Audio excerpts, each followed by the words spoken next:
Hello बच्चों, आपका एक बार फिर से स्वागत है आपके अपने YouTube चैनल टीचर्स क्लासेस पर। आइए आज स्टार्ट करते हैं हम इकोलॉजी की क्लास नंबर 3 और टर्मिनोलॉजी का पार्ट 2। टर्मिनोलॉजी की एक पिछली क्लास पहले हो चुकी है जिसका लिंक डिस्क्रिप्शन बॉक्स में नीचे दिया गया है। उसमें भी कई सारी हमने टर्मिनोलॉजी कवर की थी। क्योंकि इकोलॉजी में बहुत सारी टर्म्स हैं, इसलिए हमें एक और टर्मिनोलॉजी का पार्ट 2 बनाना पड़ा है। तो देखते हैं। तो आइए स्टार्ट करते हैं फूड वेब से। अब हम पिछली क्लास में जैसे हमने देखा कि हमने फूड चेन देखी। फूड चेन में क्या होता है, जो कंज्यूमर होते हैं उनके पास एक ही ऑप्शन होता है। इस चूहे ने इस प्लांट को खाया और इस चूहे को इस स्नेक ने खाया और इस स्नेक को इस पाज ने खा लिया। ठीक है, लेकिन जैसा कि फूड वेब में दिखाया गया है कि ये चूहा है, इसको ये आउल भी खा रहा है, वाइल्ड कैट भी खा रही, इस खरगोश को फॉक्स भी खा रहा है, ये वाइल्ड कैट भी खा रही। मतलब सबके पास, इस वाइल्ड कैट के पास, इस फॉक्स के पास, सबके पास क्या है, दो दो ऑप्शन है। तो ये, और इसके अगेंस्ट हमने देखा कि फूड चेन में एक ही ऑप्शन है। अब इसका नुकसान क्या है कि अगर इस सांप को यहाँ से हटा लिया जाए, ठीक है, सांप को यहाँ से हटा लिया जाए तो ये बाज के तो खाने के लाले पड़ गए, तो इसकी संख्या क्या हो जाएगी, कम हो जाएगी। वहीं इसके विपरीत इन चूहों की संख्या क्या बढ़ जाएगी, बढ़ जाएगी, क्योंकि सांप नहीं है ना, इसको खाएगा कौन। ठीक है, तो क्या हुआ कि ये खाद्य श्रृंखला क्या हो गई, ये गड़बड़ा गई और प्रकृति में क्या हो गया, इम्बैलेंस वाली सिचुएशन आ गई कि चूहे खूब सारे बढ़ गए तो ये वनस्पति को नुकसान पहुंचाने लग गए। लेकिन यहाँ पर क्या हुआ कि अगर ये खरगोश हट गया यहाँ से, ये खरगोश यहाँ से हट गया तो ये फॉक्स इस गोट को खा लेगी, ये वाइल्ड कैट इस चूहे से भी काम चला लेगा। तो फूड वेब क्या है, interlocking patterns of several interlinked food chain. इस तरह की कई सारी फूड चेन मिलकर के फूड वेब बनाती है। आइए अब हम देखते हैं बायोमैग्निफिकेशन। बायोमैग्निफिकेशन का आप हिंदी अर्थ लें जैव आवर्धन। हम इसको समझने के लिए चलते हैं, जैसे अपने जो कुदरत है, सराउंडिंग है, वहाँ आसपास में बहुत सारे जो पेस्टिसाइड्स हैं, केमिकल्स हैं, ठीक है ना, वो पाए जाते हैं या फिनोलिक कंपाउंड्स हैं। तो ये क्या होते हैं, इनको जो सूक्ष्म जीव होते हैं, जो माइक्रो ऑर्गेनिज्म होते हैं, वो इनको क्या करते हैं, अपघटित नहीं कर पाते, डिग्रेड नहीं कर पाते। तो ये क्या होते हैं कि प्लांट्स में गए, ठीक है, प्लांट से फिर आगे लेवल पे, ट्रॉपिक लेवल पे मछलियों में चले गए, मछलियों से फिर और आगे बढ़ गए। देखिए हम डायग्राम से इसको देखते हैं। माना कि ये डीडीटी है, ये क्या है, डीडीटी है, जो कि एक कीटनाशी था। ठीक है, अब इस डीडीटी की जल में 2 ppm इसकी सांद्रता है। ठीक है, अब इसको, ये जो जू प्लैंक्टन से, ये फाइटोप्लैंक्टन से, शॉर्ट में लिख रहा हूं फाइटोप्लैंक्टन, जगह नहीं है। तो इस डीडीटी को इन्होंने लिया अलग अलग फाइटोप्लैंक्टन से, तो यहाँ पर इनके अंदर इसकी संख्या आ गई 4 ppm। कितनी आ गई, 4 ppm। लेकिन फिर आगे ये जू प्लैंक्टन्स ने लिया, तो एक जू प्लैंक्टन्स, उसने खूब सारे फाइटोप्लैंक्टन्स खाए, तो इसमें संख्या कितनी बढ़ गई, माना कि 8 ppm हो गई। ठीक है, अब आगे छोटी मछलियां आई, इन्होंने खूब सारे जू प्लैंक्टन्स खाए, तो एक मछली में डबल हो गई, या माना कि बहुत सारी हो गई, तो माना कि 16 ppm हो गई। फिर एक बड़ी मछली ने खूब सारी छोटी मछलियां खाई और खूब सारी छोटी मछलियों में अलग अलग सांद्रता थी, तो बड़ी मछली में माना कि अपनों ने और बढ़ गई, 24 हो गई। फिर वैसे ही ये बाज आया, इसने इस मछली को खा गया, तो यहाँ पर क्या हो गया, डीडीटी की सांद्रता क्या हो गई, बढ़ गई। जैसा कि आप इस डायग्राम में देख सकते हैं, यहाँ पर, यहाँ पर, यहाँ पर, यहाँ पर क्या हो रहा है, इसका आवर्धन हो गया। तो जैविक रूप से आवर्धन, बायोलॉजिकली क्या हो गई, कंसंट्रेशन मैग्नीफाई हो गई, बढ़ गई। ठीक है, और ये क्या होती है, the concentration occurs in top carnivores highest, occurs highest, यहाँ क्या आएगा, हाईएस्ट, मतलब सांद्रता शीर्ष उपभोक्ता में अधिक होती है। फिर आता है बायो एक्यूमुलेशन, जैव संचयन। जैसा आपने पिछली स्लाइड में देखा, जैव आवर्धन के जैविक रूप से किसी केमिकल का या पेस्टिसाइड का क्या हो रहा है, आवर्धन हो रहा है, वो बढ़ रही है। वैसे ही इसका क्या हो रहा है, जैविक रूप से संचयन हो रहा है। कोई भी एनिमल हो, कोई भी ऑर्गेनिज्म हो, अगर वो किसी ऐसे केमिकल या ऑर्गेनिक कंपाउंड को अपने बॉडी में लेता है और जिस दर से वह ले रहा है उस दर से उसका उत्सर्जन नहीं कर रहा है या उसको एक्सक्रीट नहीं कर रहा है, तो क्या हो रहा है, उसका संचयन उसके ऊतकों में हो रहा है, तो वह क्या कहलाया, जैविक संचयन या बायो एक्यूमुलेशन कह रहा है। Bioaccumulation is the gradual accumulation of substance such as pesticide other chemicals in an organism. ठीक है, जिस पदार्थ पर खो जाता है या अपचय हो जाता है उच्चरण द्वारा समाप्त, वो अधिक तेजी से होता है, मतलब जिस दर से वो उसको खो रहा है उससे ज्यादा दर से वो जमा हो रहा है, तो ये कहलाया बायो एक्यूमुलेशन। फिर है बायोडिग्रेडेशन। बायोडिग्रेडेशन मतलब जैविक रूप से किसी चीज को विघटित करना, विघटन मतलब किसी को खत्म करना, या सरल अणुओं में या यूजफुल केमिकल सब्सटेंस में बदलना, जो कि हार्मफुल केमिकल सब्सटेंस है। किन की मदद से? माइक्रो ऑर्गेनिजम्स की वजह से। ठीक है, माइक्रो ऑर्गेनिज्म जैसे कि इन्होंने कार्बनिक पदार्थ को सूक्ष्म जीवों द्वारा, जैसे एरोबिक बैक्टीरिया हुए, ठीक है, वायवीय जीवाणुओं द्वारा, जैसे कार्बन डाइऑक्साइड में बदल दिया, पानी में तोड़ दिया और अमोनिया में बदल दिया। तो जैविक रूप से, जैविक मतलब माइक्रो ऑर्गेनिज्म हुए, उनका यूज किया हमने, उसको, उस केमिकल को, और उसको हार्मफुल से यूजफुल में बदल दिया।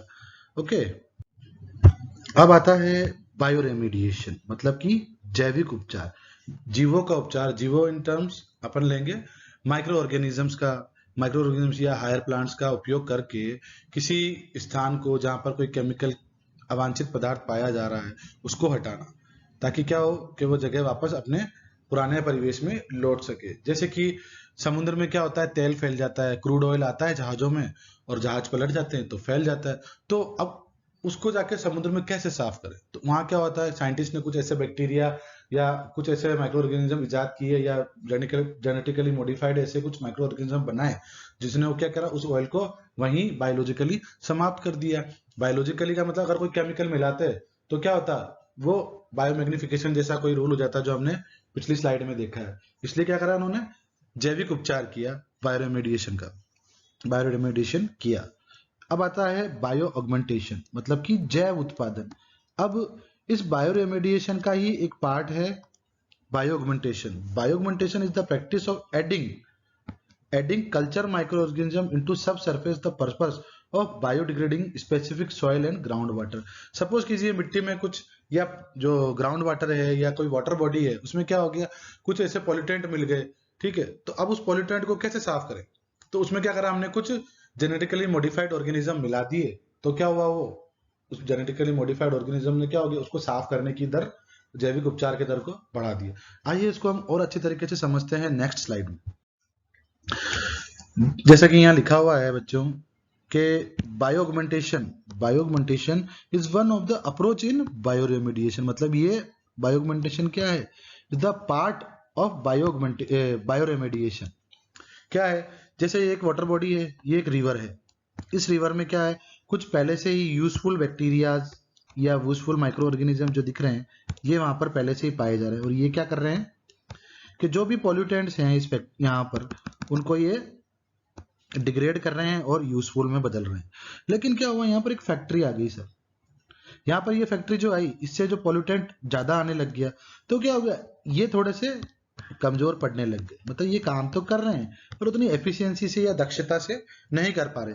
तो हमने क्या किया सर, बायोगमेंटेशन कर दिया। बायोगमेंटेशन क्या मतलब, क्या हुआ, introduction of microorganism to the existing microbial population at the contaminated site in order to augment the degradation of pollutant. मतलब कि ये जो हमने जेनेटिकली मॉडिफाइड माइक्रो ऑर्गेनिज्म है, इनको बढ़ा दिया, तो इसने क्या करा, यहाँ पर आया और पॉल्यूटेंट को इस साफ करने में इसकी मदद की और इसको और तेजी से साफ किया। तो क्या हो गया, इस साइट का बायो ऑगमेंटेशन हो गया।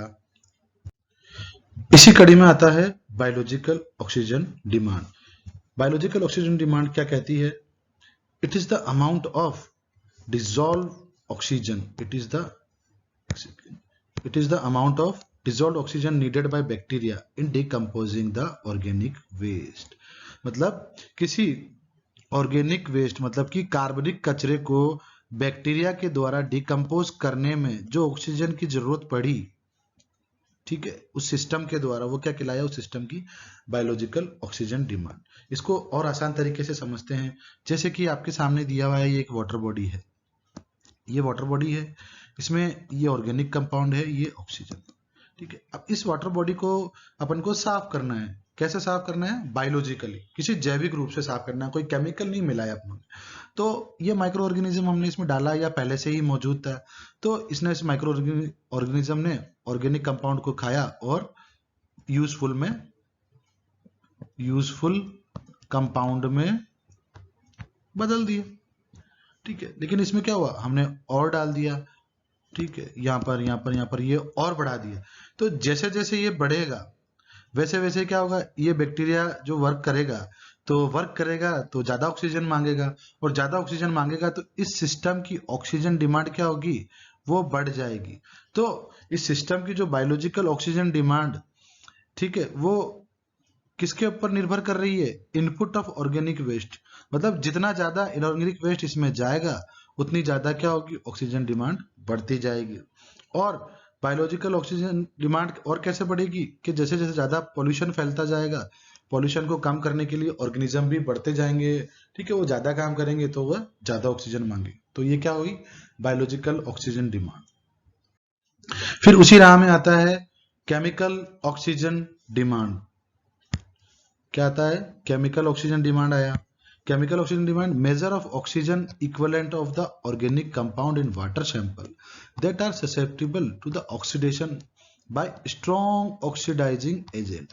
अब वहां पर जैसे वो वाटर बॉडी थी, ठीक है, अब वहां पर क्या हो रहा था, अपन यूज में ले रहे थे माइक्रो ऑर्गेनिज्म, सूक्ष्म जीव ले रहे थे, लेकिन अपनों ने उसको रिप्लेस किससे कर दिया, यहां पर कोई स्ट्रॉन्ग ऑक्सीडाइजिंग, ठीक है, एजेंट। तो ये क्या कर रहा है, ये जा रहा है और ऑर्गेनिक वेस्ट या केमिकल को क्या कर रहा है, ये इसको विघटित कर रहा है। तो अब ये ऑक्सीडाइजिंग एजेंट है, तो ये जब वर्क करेगा तो इसको क्या होगा, इसको ऑक्सीजन की जरूरत पड़ेगी, ऑक्सीजन की जरूरत पड़ेगी। अब जितना ज्यादा ऑर्गेनिक वेस्ट होगा उतना ज्यादा ऑक्सीडाइजिंग एजेंट मिलाना पड़ेगा या इसकी जरूरत पड़ेगी। तो जितना ज्यादा ये मिलेगा उतनी ज्यादा क्या होगी, ऑक्सीजन की डिमांड बढ़ेगी। तो ये ऑक्सीजन की डिमांड किससे बढ़ी, केमिकल से बढ़ी। ठीक है, केमिकल ने इसकी डिमांड की, तो क्या कहलाई ये, केमिकल ऑक्सीजन डिमांड। आगे बढ़ते हैं, आइए अब देखते हैं यूट्रोफिकेशन।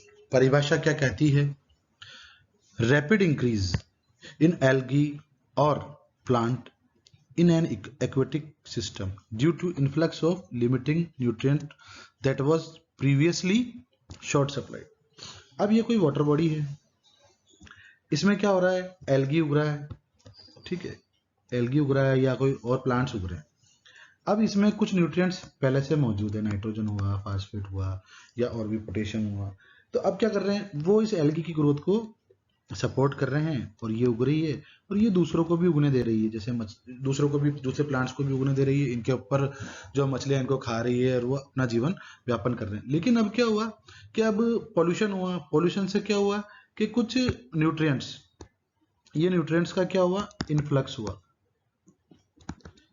हुआ नाइट्रोजन का और फास्फोरस का, ठीक है, जिनको क्या अंदर आना, इनफ्लक्स मतलब हो गया अंदर आना, इस सिस्टम में आई, ठीक है, एक्स्ट्रा आ गई। तो इसने क्या किया, एल्गी की ग्रोथ या अदर प्लांट्स की ग्रोथ को एकदम बढ़ा दिया। अब एकदम बढ़ा दिया तो क्या हो गया, इसने पूरे तालाब को ओवरकम कर दिया, मतलब दूसरी जो प्रजातियां उसको ओवरकम कर ली और ये खुद बढ़ गई और उनके जो ग्रोथ है उसको रोक दिया। ठीक है, तो ये क्या कहलाया, किसी भी एक प्रजाति का यूट्रोफिकेशन हो गया उस लेक का एल्गी के द्वारा। अब इसमें यूट्रोपिक लेक और ओलिगोट्रोपिक लेक दो टर्म्स आती हैं, देखते हैं वो क्या कहती हैं। Lake that is highly productive in term of organic matter formed and well supplied with nutrient. इस पे ध्यान दें, वेल सप्लाइड मतलब कि इनफ्लक्स हो रहा है, एक्स्ट्रा जो आ रहे हैं बाहर से वो क्या कर रहे हैं, यूट्रोफिकेशन में हेल्प कर रहे हैं, उसको बढ़ा रहे हैं। उसी के विपरीत है ओलिगोट्रोपिक लेक। ओलिगोट्रोपिक डीप होती है, क्लियर होती है, with few nutrients, little organic matter and high dissolved oxygen. High dissolved oxygen का फिनोमिना हमने पिछली स्लाइड में समझ लिया है, जो बायोलॉजिकल ऑक्सीजन डिमांड वाली स्लाइड है, तो आप उसको पीछे जाकर देख सकते हैं। तो ओलिगोट्रोपिक लेक क्या होती है, एक तरह से नई झील होती है, नई बन रही होती है, उसमें जल खूब सारा होता है, न्यूट्रिएंट थोड़े लिमिटेड होते हैं क्योंकि इन्फ्लक्स नहीं हो रहा होता है ना, थोड़ी प्रोडक्शन उसमें अंदर कम होता है ना, वही चीज ही कहना चाह रहा है। अब आते हैं फाइटोप्लैंक्टॉन्स, जूप्लैंक्टॉन्स। जूप्लैंक्टॉन्स और फाइटोप्लैंक्टॉन। फाइटोप्लैंक्टॉन फ्लोटिंग और freely suspended plant which are autotrophic component, मतलब किसी भी इकोसिस्टम का, या फ्रेश वाटर हुआ या मराइन वाटर सिस्टम हुआ जिसमें कि माइक्रो एल्गी हुए या पादप प्लव हुए, जो कि तैरने वाले पादप होते हैं बहुत लोअर क्लासेस के, वो क्या कहलाते हैं, पादप प्लव। वे स्वतंत्र रूप से तैर रहे होते हैं। और उन्हीं के जैसे क्या होता है, जू प्लैंक्टन होते हैं, मतलब जंतु प्लवक, microscopic animal feeding on phytoplankton in an aquatic system. अब है एल्गल ब्लूम। एल्गल ब्लूम, जिसको जल ब्लूम, वाटर ब्लूम भी कहते हैं। Sudden spurt of algal growth which can affect water quality adversely and indicate potential hazardous changes in local bodies। अब एक water body है, जैसे हमने पिछली स्लाइड्स में पढ़ते हैं, हमें एक वाटर बॉडी है, उसमें एल्गी की ग्रोथ बहुत सारी हो गई, एल्गी ने पूरे तालाब को ढक लिया। अब वहां ऑक्सीजन की क्या हो गई, बहुत कमी हो गई। ऑक्सीजन की कमी हो गई, इसका मतलब क्या हुआ, उस सिस्टम की ऑक्सीजन की डिमांड बढ़ गई। अब ऑक्सीजन की डिमांड बढ़ गई तो सारी ऑक्सीजन एल्गी ले रही है, सारा जो न्यूट्रिशन है वो एल्गी ले रही है, लेकिन दूसरे जो प्लांट है वो मर गए, और उन पादपों को खाने वाले जीव भी मर गए, है ना। तो क्या हुआ, वह स्थिति क्या कहलाई, एल्गल ब्लूम कहलाई। ये स्थिति बहुत ही खतरनाक होती है, क्योंकि ये जब एल्गी भी खुद भी मरती है और दूसरे जीव भी मरते हैं, तो उनसे जो टॉक्सिक सब्सटेंस निकलता है वो ह्यूमन के लिए या दूसरे जो जानवर गलती से उसका पानी पी ले उसके लिए वो हानिकारक होता है।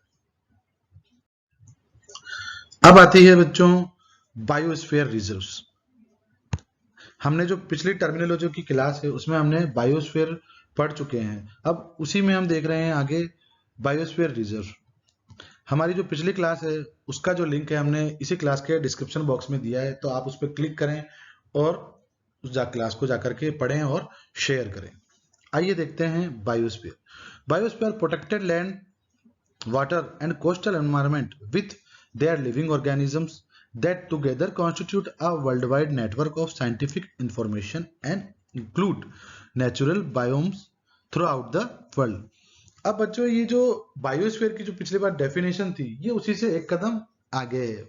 ये कहता है ऐसी भौगोलिक इकाई जो संरक्षण की दृष्टि से शांत क्षेत्र होती है, ठीक है, जहां पर कि लिविंग ऑर्गेनिज्म साथ साथ रहते हैं, और वहां पर एक चीज और ये जुड़ी है कि scientific information and include natural biome through out the world. तो ये साइंटिफिक इंफॉर्मेशन वाला काम भी यहाँ होता है। आइए समझते हैं क्या कहता है कि तो स्ट्रक्चर है बायोस्फीयर की, क्या स्ट्रक्चर है, स्ट्रक्चर ही बताई गई है कि सर कोर एरिया होता है, बफर जोन होता है, ट्रांजिशन जोन होता है ना। कोर एरिया जो हुआ ये बीच वाला जोन हुआ, ठीक, और बफर जोन हुआ ये इसके बाहर वाला जोन क्या हो गया, ये बफर जोन हो गया, और बाहर हो गया ट्रांजिशन जोन। अब इनकी क्या है, अलग अलग महत्ता होती है, अलग अलग परिभाषा होती है कि सर कोर जोन में कोई डिस्टरबेंस नहीं चलता है, सिर्फ जो एंडेमिक या विशेष क्षेत्रीय जातियां हैं वही पाई जाती है, यहाँ खेती नहीं कर सकता कोई, लकड़ी नहीं कटाई नहीं कर सकता, चराई नहीं कर सकता।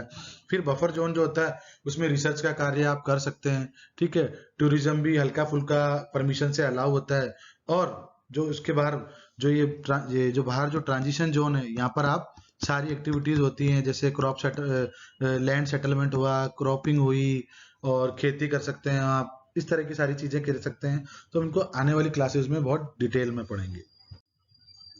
और हमारे देश में कुल 18 बायोस्फीयर रिजर्व्स हैं, उनके नाम ये लिस्ट में दिए गए हैं, तो आप इनको ध्यान से पढ़ें। इन पे क्वेश्चन आता है 1 नंबर का, और 100% आता है। अगर यूनिवर्सिटी एग्जाम्स में सिलेबस में है तो 1 नंबर का क्वेश्चन श्योर आएगा, और अगर ये कॉम्पिटिटिव एग्जाम में पूछा जा रहा है तो इसको नेशनल पार्क, सेंचुरीज और जो जूलॉजिकल पार्क है, ठीक है, इनके साथ मिला करके पूछा जाता है, तो बड़ा कंफ्यूजन क्रिएट करता है।